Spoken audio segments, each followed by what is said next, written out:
빛을 발하는 삶으로.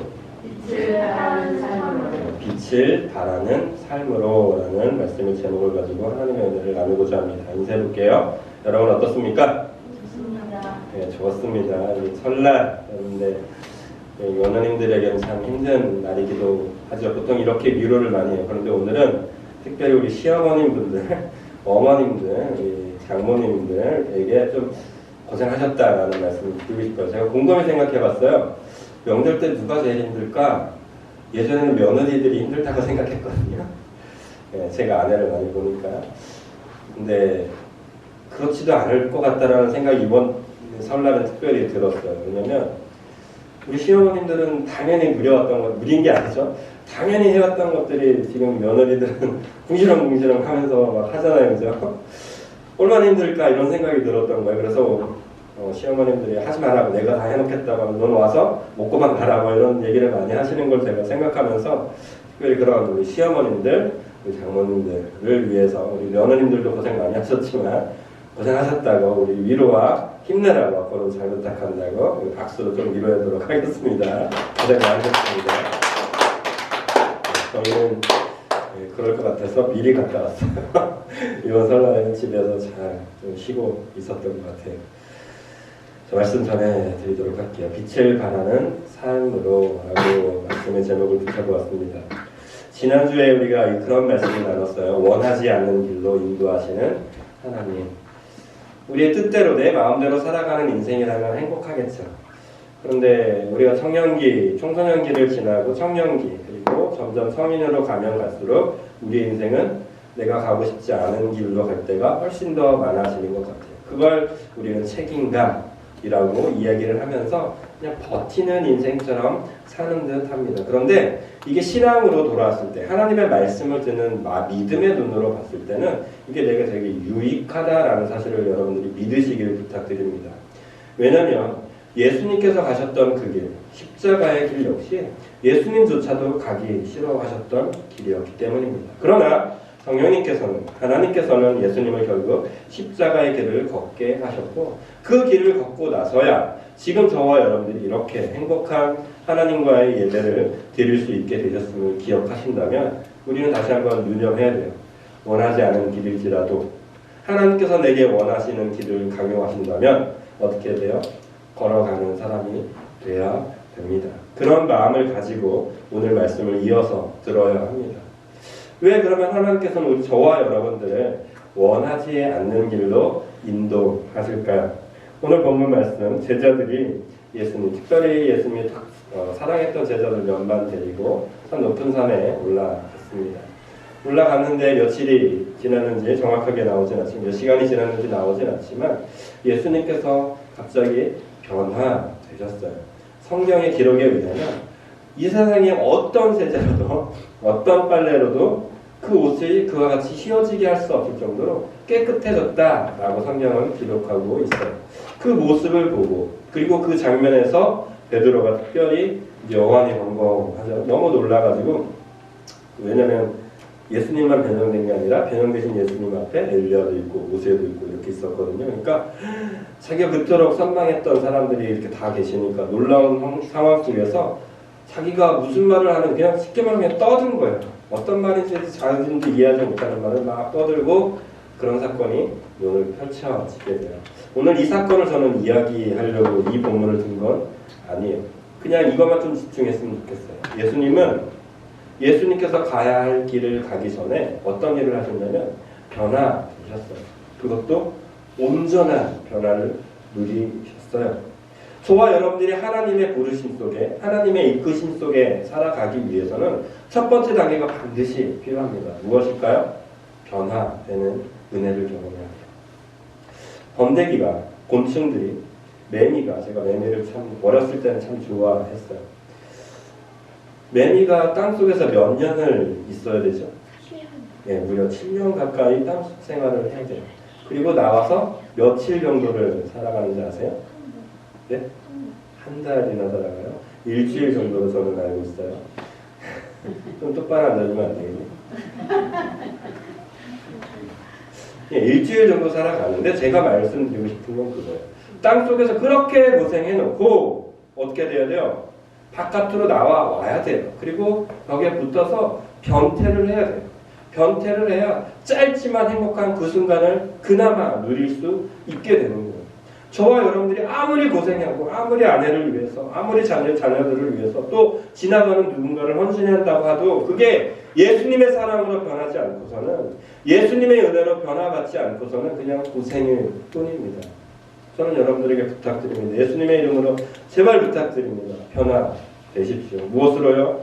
예수님의 능력으로 좀 변화받으십시오. 그래야 온전함을 누릴 수 있게 됩니다. 예수님께서는 변화산 사건을 통하여서 그걸 말씀해주고 싶었던 것 같아요. 근데 안타깝게 베드로는 그것에 집중하지 못해요. 예수님의 변화된 모습에 집중하지 못하고 예수님과 함께 있었던 엘리야와 모세를 바라보면서 또 특별한 기이한 상황을 보면서 어떻게 하면 벌벌 떠요. 오한의 공동에서 헛소리처럼 막 이야기를 하고 있어요. 이 모습을 보면서 우리가 체크해야 될 첫 번째 포인트가 등장하는데 뭐냐면 저와 여러분들이 이 예배를 그렇게 생각하면 안 돼요. 이 예배는 하나님의 은혜를 받고 변화받아야 되는 곳입니다. 어떤 유명한 목사가 와서 여러분들에게 좋은 말로 멋진 설교를 해서 감동된다, 멋지다, 와 정말 이곳을 끝내준다, 이 자리가 너무 행복하다라고 끝나는 곳이라면 그곳은 절대 예수님께서 원하는 자리가 아닙니다. 예수님께서 변화산 사건을 통해서 베드로에게 그의 제자들에게 알려주고 싶었던 단 한 가지 진실은 내가 이렇게 변했던 것처럼 너희도 변화받아야 된다라는 것이지 이곳이 거룩한 곳이니 너 여기서 살아라 라고 얘기하는 게 결코 아니다라는 거예요. 그런 의미에서 여러분들에게 저는 참 행복해요. 우리 외부인 있어서 참 죄송합니다. 교회 한 번을 안 오신 우리 권사님은 얼마나 세상에서 이렇게 열심히 변하고 계시는 거죠. 얼마나 하나님의 말씀을 믿고 어떻게 해야 돼요. 나가서 이렇게 막 열심히 하고 계시니까 저는 그렇게 믿고 있어요. 여러분들이 부탁드려요. 오늘 이렇게 예배를 드리셨다면 변화받은 모습으로 나아가십시오. 하나님 당신 비전교회 정말 행복해요. 뭐 그렇지도 않으실지도 모르겠지만 찬양 너무 아름다워. 그렇지 않을지도 모르겠지만 거기서만 멈추지 마시고 왜 이 찬양 속에서 아름다움이 있었을지, 왜 이 설교 속에서 내 마음을 찌르고 왜 내가 헛소리를 짓거리고 있는지 여러분들이 깨달으셔야 돼요. 왜 예수님께서 그런 이벤트를 베드로와 요한과 안드레에게 보여주셨는지 깨달으셔야 된다는 거예요. 궁극적으로 그 이유는 뒤쪽에 나와요. 우리 한번 읽어볼까요? 요한복음 9절 말씀을 한번 읽어볼까요? 8절과 9절을 연속해서 읽어볼게요. 8절과 9절 읽어볼게요. 문득 둘러보니 아무도 보이지 아니하고 오직 예수와 자기들 뿐이었더라. 9절이 중요해요. 그들이 산에서 내려올 때에 예수께서 경고하시되 인자가 죽은 자 가운데 살아날 때까지는 본 것을 아무에게도 이르지 말라 하시니 이 다음 또 그들이 이 말씀을 마음에 두며 서로 문의하되 죽은 자 가운데 살아나서 쭉쭉쭉 하면서 어떤 이야기를 펼쳤냐면 예수님의 사역이 계속해서 진행되고 있음을 봅니다. 만약 예수님께서 정말 원하셨다면 예수님께서 이 이벤트를 정말 귀하게 여기셨다면 예수님의 제자들에게 얘기했을 거예요. 너네 나와 같이 있었던 이 사건 봤지? 내가 누군지 알겠지? 가서 전해야 된다. 소문내라. 나 이런 사람이야. 라고 시켰겠죠. 근데 예수님이 이것을 어떻게 해요? 함구하라고요. 네가 받은 은혜, 네가 받은 이 모습들 너는 거기서 너만 알고 있어. 무슨 얘기예요? 너도 나처럼 이제는 좀 변화받은 네가 해야 된다라는 것을 은유 중에 그 마음속에 전하고 싶었던 것은 아닐 거예요. 사랑하는 담임비전교회 성도 여러분, 그리고 여기에서 함께 있는 모든 성도님들께 예수님의 이름으로 부탁드립니다. 여러분들에게 마음속에 어떠한 변화가 일어나셨습니까? 여러분 마음속에 어떤 뜨거움들이 일어나셨습니까? 이 놀라운 사건들을 내가 어떻게 해야 될까? 어떤 마음속에 어떤 도전이 일어나셨습니까? 그것을 가지고 기뻐하시되 거기서 만족하지 마십시오. 내가 여기서 더 행복해져야지 그러지 마십시오. 좀 발전되십시오. 이젠 좀 산을 내려가셔서 예수님께서 하셨던 것처럼 사역을 시작하십시오. 병 고친 자들에게 다가가시고요. 그들의 손을 잡아주십시오. 눈물 흘리는 자들에게 다가가시고요. 그들의 눈물을 닦아주시고 같이 눈물 흘려 주십시오. 그것이 예수님께서 변화산 사건을 통해서 저와 여러분들에게 보여주고자 하시고자 하셨던 이유일 것입니다. 두 번째로 저와 여러분들이 살펴보아야 될 부분이 있습니다. 평행 본문으로 여러분들에게 드렸던 부분이긴 한데요. 고린도후서 4장 1절에서 6절을 좀 보도록 할게요. PPT에 있습니다. 고린도후서 4장 1절에서 6절, 이것도 좀 읽어봐야 되거든요. 같이 읽어보도록 하겠습니다. 고린도후서 4장 1절에서 6절. 성경이 없으면 앞을 보시면 됩니다. 같이 읽을게요. 그러므로 우리가 이 직분을 받아 긍휼하심을 입은 대로 낙심하지 아니하고 이에 숨은 부끄러움의 일을 버리고 속임으로 행하지 아니하며 하나님의 말씀을 혼잡하게 하지 아니하고 오직 진리를 나타내므로 하나님 앞에서 각 사람의 양심에 대하여 스스로 추천하노라. 만일 우리의 복음이 가리었으면 망하는 자들에게 가려진 것이라. 그 중에 이 세상의 신이 믿지 아니하는 자들의 마음을 혼미하게 하여 그리스도의 영광의 복음의 광채가 비치지 못하게 함이니 그리스도는 하나님의 형상이니라. 우리는 우리를 전파하는 것이 아니라 오직 그리스도 예수의 주 되신 것과 또 예수를 우리를 위하여 우리가 너희의 종된 것을 전파함이라. 어두운데 빛이 빛이라 말씀하셨던 그 하나님께서 예수 그리스도의 얼굴에 있는 하나님의 영광을 아는 빛을 우리 마음에 비추셨느니라. 예.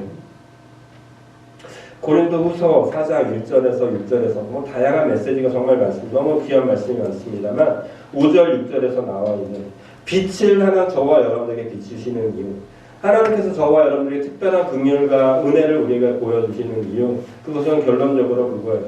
예수 그리스도의 빛을 바라라. 그래서 너에게 비추는 것이다 라고 이야기하고 있는 것이죠. 좀 있으면 대보름이 오죠. 대보름이 오면 어떤 상태가 되나요? 밤이 정말 해야처럼 나처럼 밝게 빛나는 순간이 올 겁니다. 왜 그럴까요? 그때가 달이 태양의 빛을 가장 강하게 반사할 수 있는 날이기 때문입니다. 저와 여러분들이 아무리 열심히 살아가도 왜 이웃이 변하지 않는다고 생각하십니까? 아무리 누군가를 사랑하고 섬겨도 왜 여전히 그런 모습 상태에 있다라고 여기고 계십니까? 하나밖에 둘 중에 하나예요. 내가 온전히 달처럼 하나님의 빛을 비추지 못하고 있거나, 오늘 성경에 나오고요, 그들이 하나님의 빛을 받을 생각이 없거나요. 저와 여러분들은 뭐만 하면 돼요? 예수님의 빛을 그냥 투영만 해주시면 되는 거예요. 근데 왜 실망해요? 내가 했거든요.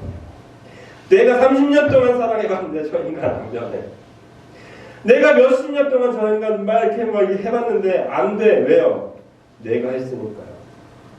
30년 동안 하나님의 빛을 비추셨습니까? 그럼 그 영혼은 저절로 바뀔 수밖에 없어요. 세상의 식물들도 그 태양 빛을 보게 되면 저절로 생명만 있다는 거죠. 지가 알아서 자라요. 농부가 밭에서 열심히 뭔가 하는 것 같지만 농부가 하는 일은 어떤 과학자의 어떤 조사에 의하면 30%가 채 되지 않는데 나머지 70%는 뭐가 한다는 얘기예요. 해가 하고 자연이 한다라는 얘기예요. 저와 여러분들이 살아가는 이치도 저는 동일하다고 생각해요. 우리가 열심히 하는 것 같지만 뭔가 내가 대단한 일을 해야 뭔가 일이 나을 것 같지만 결코 그렇지 않다라고 성경은 말하고 있는 것입니다. 사랑하는 성도 여러분, 하나님의 빛만 비추십시오. 하나님이 내게 비추신 빛만 그냥 전해 주십시오. 이 말은 저와 여러분들이 오늘 뭔가 받은 은혜가 있다면 그것만 전해주라는 얘기예요. 여러분 받은 은혜가 없으세요? 그럼 그렇게 사세요. 괜찮아요. 하나님이 내게 은혜를 안 주세요? 그럼 그렇게 사셔도 돼요. 하나님이 내게 원하는 게 그거밖에 없기 때문에 그냥 그렇게 있어도 된다는 얘기예요. 그런데 여러분 마음속에 어떤 도전이 일어나셨어요? 내가 이걸 해야겠다라는 마음이 생기셨나요? 해내십시오. 여러분들의 힘으로 하지 마시고 하나님이 주시는 빛 그대로 비추시는, 하나님이 내게 주신 빛만큼만 반사해서 주는 저와 여러분들이 되어야 할 줄로 믿습니다. 그것이 저와 여러분들에게 하나님의 형상을 입혀준 이유입니다. 하나님께서는 이 세상을 창조하실 때 누구의 형상대로 인간을 만드셨죠? 네, 맞습니다. 하나님의 형상 그대로, 하나님의 모습을 그대로 저와 여러분들이 입혀서 인간을 창조하셨습니다. 그리고는 이 하나님께서는 우리에게 그대로 명령하십니다. 가서 그들을 다스리라고, 복종시키라고, 그들을 점령하라고 이야기하고 있습니다. 이 이야기는 뭘까요? 우리가 가진 능력으로 가서 하라는 이야기가 결코 아닙니다. 하나님의 마음 그대로, 하나님이 내게 비춰준 형상 그대로 그것만 가지고 나아가라는 얘기예요. 그런데 인간이 맨날 욕하는 아담과 하와, 이것 죄송합니다. 이 사람들이 어떻게 써요? 하나님이 주신 형상으로 만족하지 않고 죄를 덧입기 시작해요. 죄가 들어오기 시작합니다. 그걸 가지고 점령하려고 하니까 잘못된 것들이 튀어나오고 어리석은 것들이 일어났을 뿐입니다. 안 된다고 생각하지 마십시오. 못한다고 생각하지 마십시오. 특별히 2024년도 칭찬받는 교회가 우리 강진 비전 교회의 슬로건입니다. 어떻게 칭찬받을 수 있을까요? 불가능해 보여요. 재정이 넉넉한 것도 아니고 사람이 많은 것도 아니고. 맞아요. 우리 힘으로 절대 할 수 없을 것입니다. 그런데 저는 믿어요. 여러분들도 믿는다고 생각합니다. 뭐요? 우리는 할 수 있고요. 칭찬받아야만 합니다. 그것은 하나님의 형상을 입은 저와 여러분들이 모인 예수님 닮은 공동체이기 때문에 분명히 해낼 수 있고 해야만 합니다. 이런 생각을 가지고 있는데 붕어빵 장사님께 잠깐 이야기를 해야 될 것 같아요. 붕어빵 장사를 하면 제가 작은 인생을 배워요. 이 목회를 하면서도 인생을 배우지만 짧은 그 장사 많이 하면 4시간에서 5시간 이 정도 하고 있는데 어느 날은 진짜 안 돼요. 진짜 안 돼요. 와, 맛있다고는 하는데 왜 안 오는 거지? 이해가 안 될 정도로 너무 안 돼요. 그래서 내가 자리를 잘못 잡았나? 그러면서 제가 깨닫는 게 뭐냐면 내가 왜 붕어빵 장사를 했지? 이거예요. 내가 돈 벌려고 하면 짜증나요. 안 되니까. 내가 이 사람들에게 맛있는 걸 뭐 해서 내가 돈을 가지고 뭔가 하려고 생각하면 화만 나요. 내가 뭐 하는 짓이 차라리 지금 저기 나가서 투잡하고 있는 거야, 쓰리잡하고 있는 거야. 차라리 지금 저거 하면 돈 더 많이 벌 텐데 내가 왜 여기서 이 고생을 하고 있지? 근데 그 순간 제게 딱 들어오는 게 있어요. 뭐냐면 지금 이건 내가 돈 벌려고 한 게 아니잖아. 맞아요. 사실 저 돈 벌려고 했던 목적이 아니었어요. 진짜 물론 부수적으로 돈도 생기죠. 근데 진짜 목적은 뭐였어요? 교회 앞에서 굳이 제가 했던 이유는 좀 우리 교회를 알리고 싶었던 거였거든요. 세상에서 목사에 대한 편견이 안 좋은 거에 대해서 아니야. 그래도 제가 좋다는 게 아니에요. 나쁘지 않은 목사도 있어라고 좀 알려주고 싶었던 거였거든요. 근데 이거는 지금 잘 되고 있거든요. 아직 저에게 목사가 왜 이런 일을 해? 이러신 분은 없어요. 정말요? 좀 잘하시 열심히 하시네요. 이런 긍정적인 반응들만 있지 저 아직까지 부정적인 반응을 본 사람도 없어요. 심지어 자랑 하나 할게요. 우리 옆에 세차장 있는 거 아시죠? 세차장 아저씨가 늘 갖다 드리거든요. 늘은 아니지 가끔 갖다 드리는데 그분에게 선물까지 받았어요. 전혀 안면이 없는 게 왕래가 없으신 분인데도 설날이라고 선물을 드린다 위로가 참 되더라고요. 저랑 무슨 관계가 있다고. 우리 성도님들도 저에게 큰 위로가 되지만 저는 그런 걸 보면서 느끼는 거예요. 그래. 이 4시간, 5시간 하고 있는 이 삶 속에서 내가 돈 벌려고 하는 목적으로 했다면 나는 지금 실패한 거다. 여기서 하면 안 된다. 그런데 예수님의 이 교회라는 이름이 조금 더 드러나게 하려고 하는 이 행위가 있다면 비록 사는 사람은 없을지라도 인정하는 사람이 있다면 그들에게 하나님의 밑에 조금 더 비춰야겠다라는 생각을 좀 종종 해요. 특히 장사 안 될 때. 여러분들에게 부탁드려요. 여러분 인생을 살다가 저처럼 이 짧은 이 붕어빵 장사할 때도 그런 거 느끼지만 여러분들은 분명히 더 많이 느낄 거예요. 직장 생활을 하면서 아무리 해도 안 된다라고 느낄 때가 있을 거예요. 아무리 자녀들 섬겨도 믿지 않는 사람들 아무리 열심히 사랑해도 안 된다라고 느낄 때가 너무나도 많을 거예요. 그런데 기억하십시오. 여러분들의 의도가 분명 예수님의 형상을 닮은 내가 그들에게 예수님의 형상을 비추고 있다라는 목적을 가지고 믿음을 가지고 살아가신다면 여러분들의 삶 속에서 결국 여러분들의 형상이 아니 하나님의 형상이 그들에게 비추게 됩니다. 그곳에서 하나님의 생명, 하나님께서 허락하신 생명이 피어나게 될 줄로 믿습니다. 그 믿음을 가지고 살아가시는 우리 모두가 되시기를 예수님의 이름으로 축복드립니다. 이 찬양을 안 부를 수가 없었어요. 여러분들에게 또 잘 모르시는 찬양이라서 제가 카톡에 올려드렸는데 우리 성도님들 말씀 제가 좀 더 자신감 있게 했는데 좀 부끄럽지만 하겠습니다.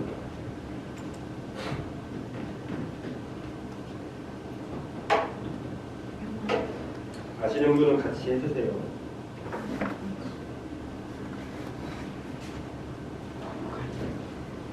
좀 빠른 찬양이거든요.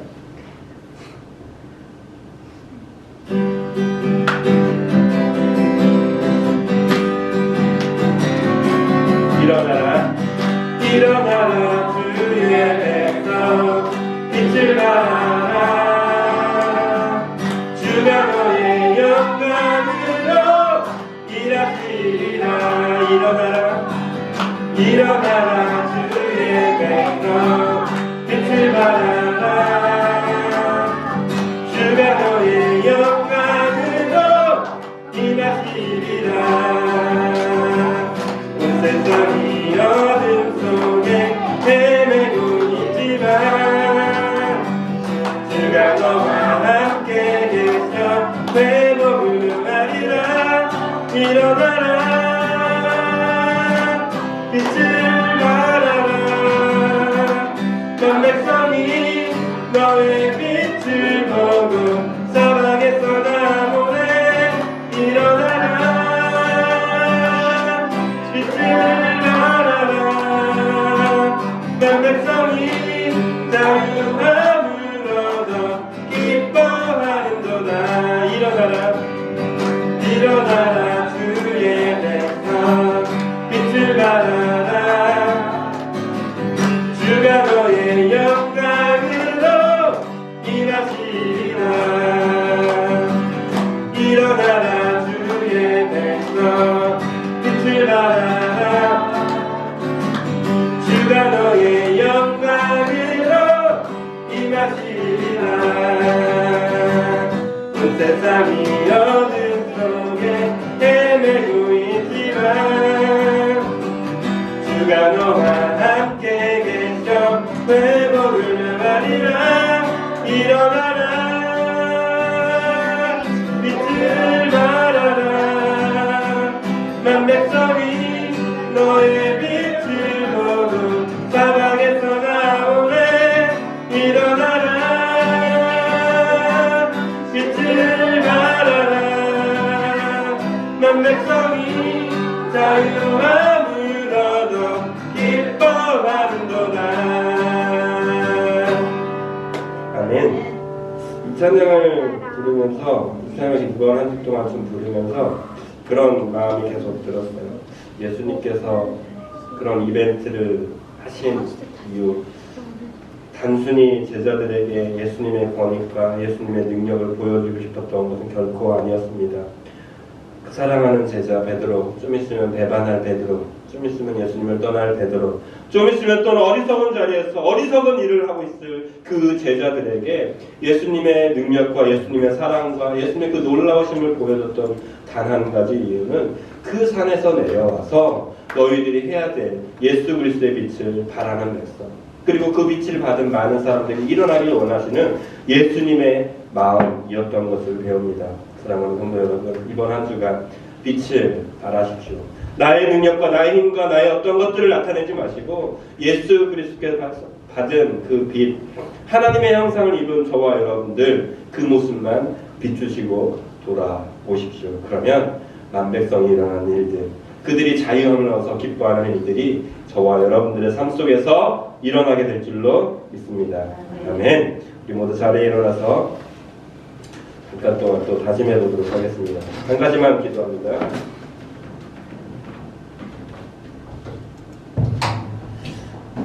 하나님, 제가 하나님의 형상을 입은 자라는 사실을 잊었습니다. 하나님께서 내게 비추고 계시는 그 놀라운 사실을, 그 놀라우신 사랑을 저만 받고 있었습니다. 지금 이제 좀 빛을 발하기 원합니다. 앉은 자리에서 일어나 하나님께서 원하시는 곳으로 달려가 그 빛을 발하는 백성으로 살겠노라고, 나에게 그 빛을 허락해달라고, 그리고 그 빛을 가지고 살아갈 수 있게 도와달라고 우리 하나님께 기도하도록 하겠습니다. 기도하십니다. 사랑의 하나님, 이 시간 하나님의 말씀을 듣습니다. 예수님과 함께 했던 예수님의 제자들이 그 놀라운 광경, 그 놀라운 광경을 보고 그 자리에서 얼어붙어서 그곳이 좋다고 외치고 있었지만 주님, 그것이 예수님께서 원하셨던 의도가 아니었음을 다시 한번 깨닫습니다. 이 시간 기도해 봅니다. 주님, 내게 주신 이 예배가, 내게 주신 이 자리가, 내게 주신 내 가족들이, 내게 허락하신 그 이웃들이 내가 비춰야 돼. 하나님의 빛을, 하나님의 형상을 입은 제가 달려나가야 될 것임을 다시 한번 깨달아 봅니다. 이제는 그들을 향해서